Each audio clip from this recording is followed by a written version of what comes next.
Perang tekan butuh biaya. Israel ngebom Palestina butuh biaya. Sabaraha hiji bom. Biayana meuli bom ti mana? Tah eta teh anu ngabiayaan urang. Ketika orang belanja di Lipo kan eta teh boga Bill Clinton. Didinyalah dana dicokot per benda sabaraha persen dibawalah ke Amerika pakai ngabiayaan Israel. Nu dibunuhna Islam Palestina nu ngabiayaan anak urang. Ayo ya lebaran kamari kan baralanja. Indomat teh teu kebunga umat Amerika, 2 sekawan Amerika kula pernah dicaritakeun. Ka mana-mana kuari per satu benda aya jatah lah.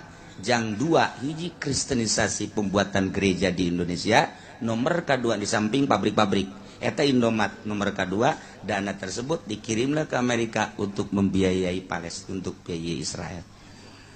Orang mereka bulu